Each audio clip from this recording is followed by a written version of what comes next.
Have you been following RFK JR at all? Yes. So I have been following it a little bit, Michael. Does that mean because I know he has the tremor? It's a condition. A little bit. What is the condition? It's a thing that some people get where they have a tremor in their throat. I mean, it's a little raspier. I have to listen again, but what we're trying to. It's I feel a little bad because it's a real medical thing. But well, he should have. He didn't get it from a vaccine, but it's hard to listen to him talk. Actually, yes. I wish he had like a nice, smooth, booming voice.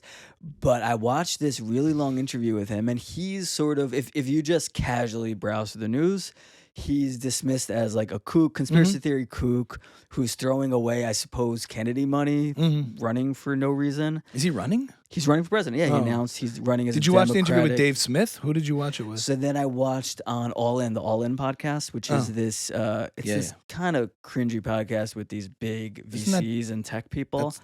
With Chamath. Yes. Chamath and all these other guys. But they have a huge audience. Right. So he's going around to all these podcasts with huge audiences. He's reaching people like me.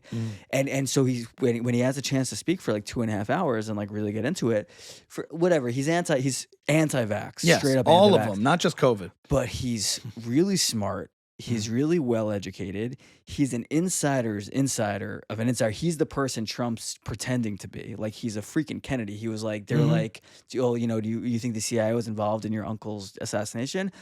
He was like, listen, the first person my father called the day my uncle was shot was our neighbor across the street who ran the CIA. And he said, are your people behind this?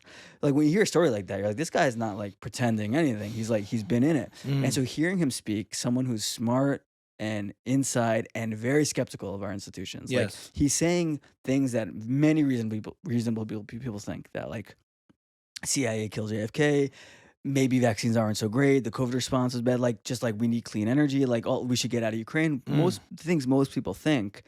Most people don't think vaccines in general. That's a kooky one. Right, that's what makes him feel kooky. But like 5 years ago, he would like.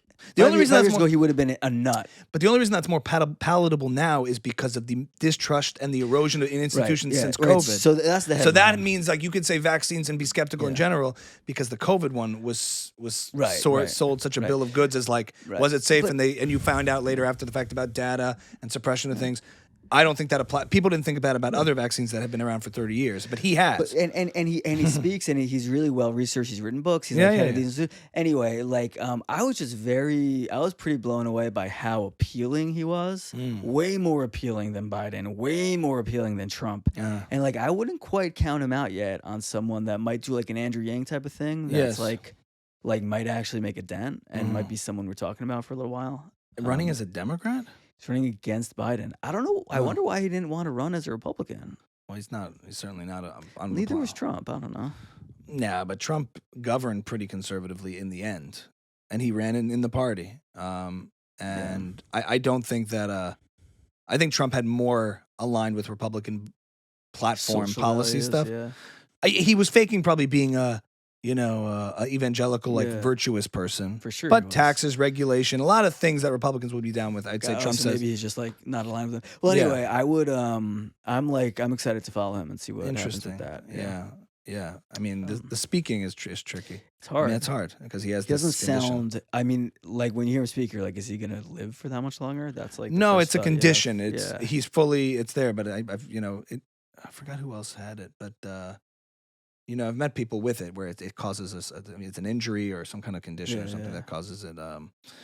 But I don't know. Mixing it up is interesting. I like that someone's running against Biden. That's kind of neat. Yeah. I like this guy Vivek that Nachman talked about. Yeah, right. So you hear Vivek, who are like ideas guys.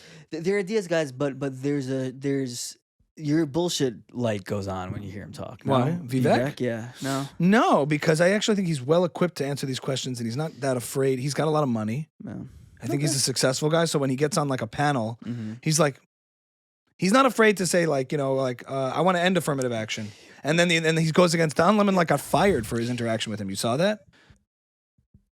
Yeah, I did see that. Yeah, and you're just like, oh, so he's not calculated. He's not giving canned responses that were prepped to him. Whether you agree with him or not, I actually think he knows what he's talking about. Well, you know, part of it is seeing someone who's a little older and wiser is also nice. What, Vivek is older? No, RFK Jr. is like, he's not in his 80s, but he's not in his 40s. Like, he knows what's up. I think Vivek has thought a lot of his positions through. I'm sure. As opposed to like, here's what you should say if they say this. He's like, no, I know what to say. This is what I believe and I stand by it. Yeah. And I like seeing that in politicians. He's a little combative. Yeah.